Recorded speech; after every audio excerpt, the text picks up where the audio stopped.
If you want something to happen, then you have to work really hard to make that happen, because things are never going to happen on their own. Okay, you have to give your best. You have to keep working hard for that. Okay, so with this, let's start. हम लोग कर रहे थे polity for AFCAT. Detail में हम सारे subjects लेने वाले हैं. And this is for AFCAT 2024. Around 15 days are left. The batch is our Ziddhi batch, and as I've said earlier as well, you need some zip if you want to crack the FCAT exam in just these many days. Okay, so we are already done with 3 Politica videos. English का idiom and phrases के videos are already there. The name of the playlist is FCAT 2024. ठीक है, this is for Air Force Common Admission Test, जिसमें हम पूरा syllabus कर रहे हैं. नॉट द EKT पार्ट जो इंजीनियरिंग का है वो नहीं ले रहे हैं. बाकी जो चीज़ें हैं आपकी वो सारी दैट इंक्लूड्स योर GK. अभी आगे मैं दिखा देता हूँ. Okay, so this is one AFSB का picture. If you clear the exam and आप सेलेक्ट करेंगे जो भी AFSBs हैं, मैसूर, गांधीनगर, देहरादून, वाराणसी, गुवाहाटी, जो भी आप वहाँ जाएंगे तो ऐसे एक पिक्चर क्लिक होती है आपकी. आप clear this exam multiple times. So ये देखते हैं मार्क्स डिस्ट्रीब्यूशन वगैरह. हमने स्ट्रैटेजी पूरा देखा था इसी प्ले लिस्ट FCAT 2024 में. देर आर 3 वीडियोज़ जिसमें स्ट्रैटेजी बहुत अच्छे से एक्सप्लेन किया गया है. उसी के बाद आप उसी सेम प्ले लिस्ट में आपको पॉलिटी मिल जाएगा. नाउ पॉलिटी का वी आर डन विद. ये सब इंपॉर्टेंट टॉपिक्स हैं जिनमें से आपको क्वेश्चन मिलेंगे ही मिलेंगे. Selective study is very very important. अगर आप कोई ऐसा कोर्स कर रहे हैं ज्वाइन जिसमें सब चीज़ों का एक साथ हो रहा है कि वही पढ़ाई FCAT के लिए, वही SSC के लिए, वही NDA के लिए, वही CDS के लिए, things are not going to happen. Things will happen for you अगर आप बहुत डिटेल में पढ़ लेते हैं. आपने डिटेल में सब कुछ पढ़ लिया तो उसमें से निकल ही जाएगा, राइट. बट हम सेलेक्टिव चीज़ें ले रहे हैं जिससे क्वेश्चन आते हैं. ओके, सो हमने पॉलिटी में चार्टर एक्ट्स कर लिए थे, काउंसिल एक्ट्स कर लिए थे. कॉन्स्टिट्यूशन के बारे में हम शुरू करने वाले हैं. ठीक है, बेसिक. और बाकी चीज़ें जो मैंने मेंशन की इन्हीं से क्वेश्चन आते हैं. Which are your fundamental rights, your DPSPs, fundamental duties, some of the important articles. ठीक है, एंड डिफरेंट बॉडीज़. करंट भी हम पूरा देखने वाले हैं, एनुअल. तो हमने जो पहले 3 लेक्चर किए हैं उसमें हमने देखा था ये. अगर आपने नहीं देखा तो you can watch on the same playlist. Last में हम पहुंच गए थे इंडिपेंडेंस एक्ट 1947. इसके बाद एक और चीज़ थी, हमने देखा था पोर्टफोलियोज, राइट. ये हमने बात भी की है यहाँ पे. मैंने पूछा था राजकुमारी अमृत कौर के बारे में आपसे, कहाँ से थी ये, क्या सिग्निफिकेंस है इनका, राइट. और हमने पोर्टफोलियोज देखे थे. इंटरिम जो बनी गवर्नमेंट वो 1946 एंड आफ्टर द इंडिपेंडेंस जो गवर्नमेंट बनी. ओके, सो विद दिस हम कर रहे थे किससे, लक्ष्मीकांत से, जो कि बाइबल है पॉलिटी के लिए. बस ये है कि उसमें बहुत सारी चीज़ें हैं तो आई विल नॉट रिकमेंड कि आप खरीदो और फिर उससे पढ़ना शुरू करो. जो इंपॉर्टेंट चीज़ें हैं वो हम यही देख लेंगे. So first of all constituent assembly, constitution की हम बात कर रहे थे.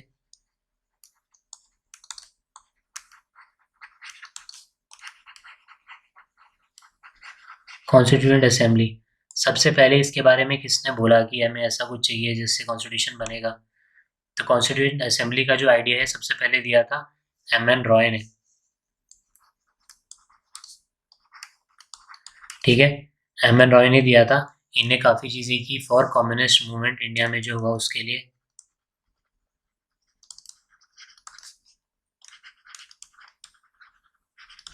ओके, देन 1935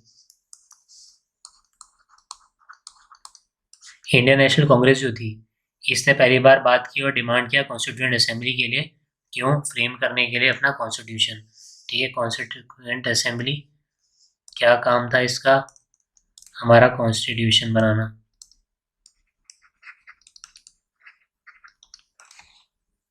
ओके, और जो डिमांड थी फाइनली एक्सेप्ट की गई. ब्रिटिश गवर्नमेंट ने एक्सेप्ट किया और इसको बोला गया August offer. Okay, August offer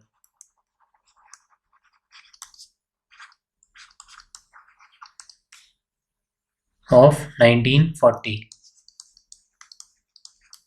1942 में एक और इम्पॉर्टेंट चीज़ हुई. Sir Stafford Cripps,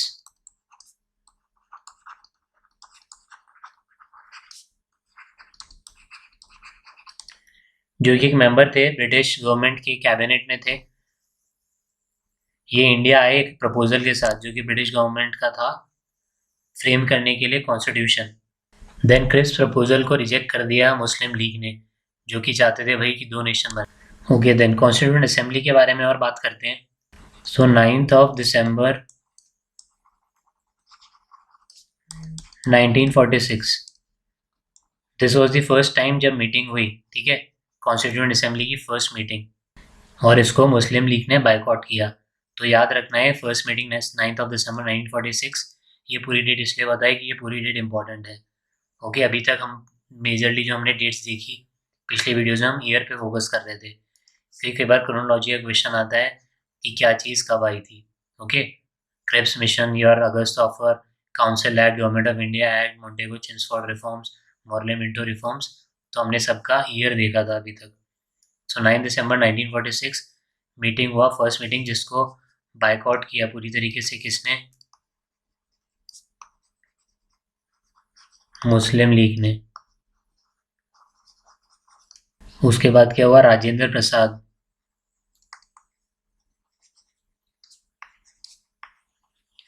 became the president of Constituent Assembly, Rajendra Prasad. But इनके बनने से पहले कौन बने फर्स्ट प्रेसिडेंट?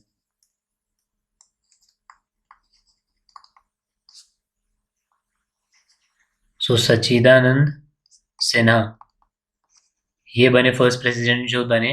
अब ये ओल्डेस्ट मेंबर थे, एंड ये एक फ्रेंच प्रैक्टिस है कि ओल्डेस्ट मेंबर को बनाया जाता है, ठीक है, इस तरीके से प्रेसिडेंट। तो हमने उसी में किया फ्रेंच प्रैक्टिस, ये याद रखना है, की टर्म्स हैं ये। फ्रेंच प्रैक्टिस है कि ओल्डेस्ट मेंबर को बनाया जाता है। सच्चिदानंद सिन्हा जो थे वो बने फर्स्ट प्रेसिडेंट, कब तक के लिए? जब तक कि अपने जो प्रेसिडेंट थे वो इलेक्ट हुए, वो बने। कौन बने फिर? Rajendra Prasad. Then who was the vice president?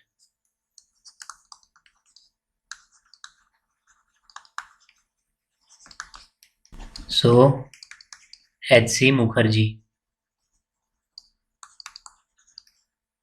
And V.T. Krishnamachari. Now how come दो नाम मैंने लिख दिए? मैंने बोला था वाइस प्रेसिडेंट, मैं यहाँ 2 नाम लिख रहा हूँ। So this is true, 2 vice president रहे, तो ये भी आपको याद रखना है। In case the statement is there कि 2 वाइस प्रेसिडेंट थे, तो the statement is correct. In case नाम दिया जाता है H.C. Mukherjee and V.T. Krishnamachari, then also the given fact is right कि 2 वाइस प्रेसिडेंट रहे। प्रेसिडेंट कौन? राजेंद्र प्रसाद, ठीक है, और वाइस प्रेसिडेंट कौन? H.C. Mukherjee and V.T. Krishnamachari. Now we have one more important thing after this is objective resolution।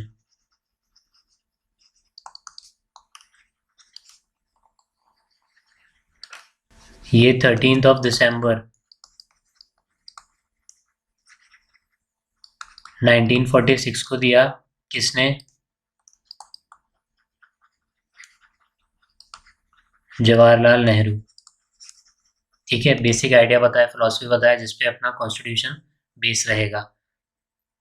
इसी से आइडिया मिला हमें प्रियम्बल का। प्रियम्बल काफ़ी तरीके से हम देखें तो ऑब्जेक्टिव रिजोल्यूशन का उसमें काफ़ी चीज़ें दिखती हैं। तो प्रियम्बल किससे बनाया गया? If some question is like this then the answer is objective resolution. Now ये एक्सेप्ट कब किया गया objective resolution? So the answer is 22 January 1947। क्या क्या इसमें चीज़ें थी नॉट दैट इम्पॉर्टेंट हमारे लिए, क्योंकि MCQ टाइप क्वेश्चंस आते हैं, सब्जेक्टिव अगर होता तो ज़्यादा रिलेवेंट होता। बाकी हम चीज़ें प्रियम्बल में पढ़ेंगे ही, ठीक है। सो 22 जनवरी 1947 जब एक्सेप्ट किया गया इसको, ऑब्जेक्टिव रिजोल्यूशन को। Now one more important thing is, जो कॉन्स्टिट्यूएंट असेंबली थी,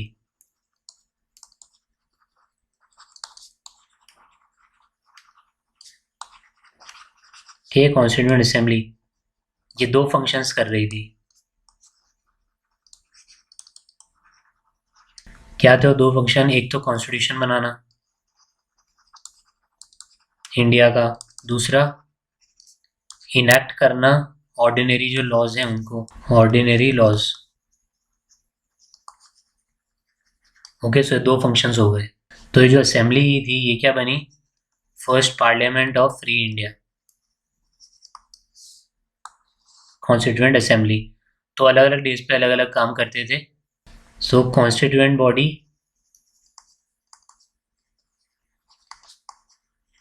की तरह काम कर रही थी और लेजिस्लेटिव बॉडी।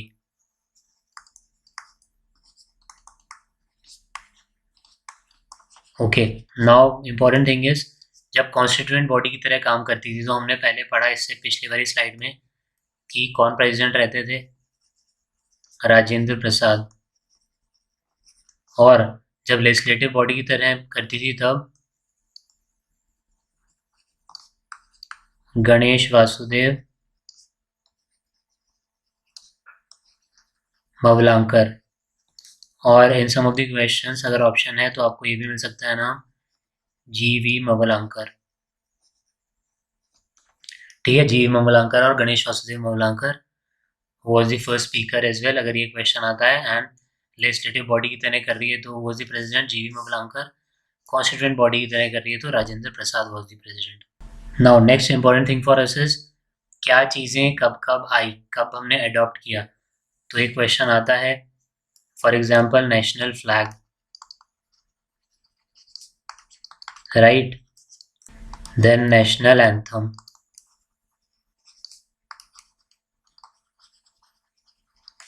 देन और क्या होता है, नेशनल सॉन्ग और फर्स्ट प्रेसिडेंट। ओके, देन ये क्वेश्चन आता है कि कब कब इनमें से क्या किया गया। ठीक है, नेशनल फ्लैग का क्वेश्चन पहले आया हुआ है एंड नेशनल एंथम का भी आया है।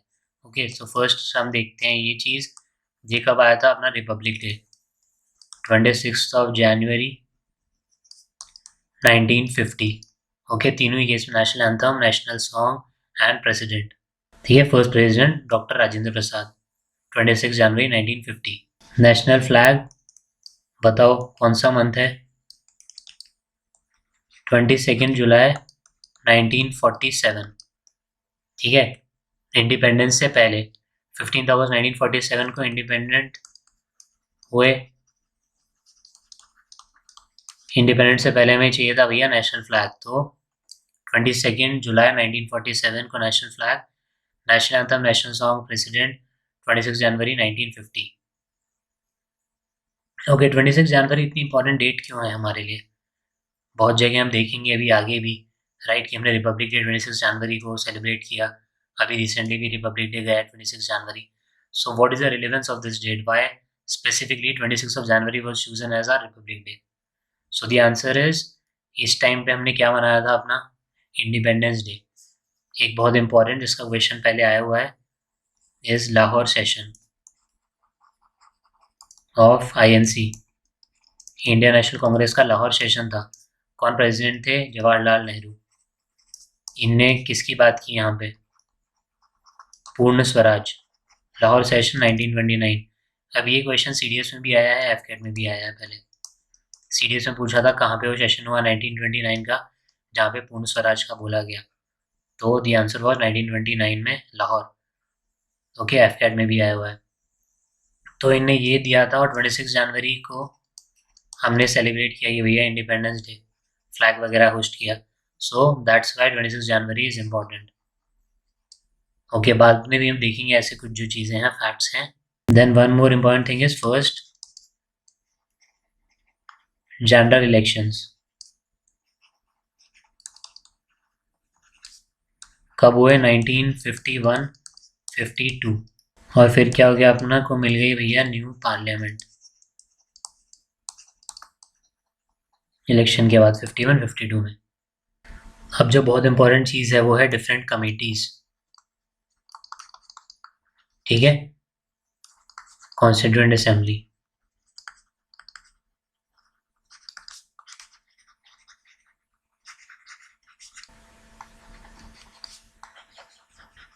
सो इसके बारे में will continue in the next.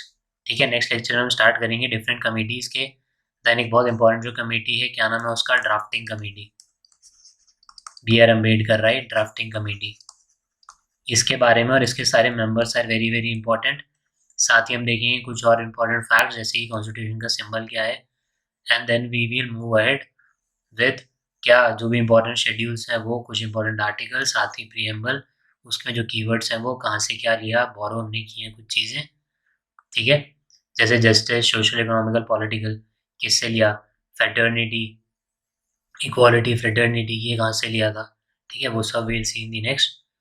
That's it for today, thank you.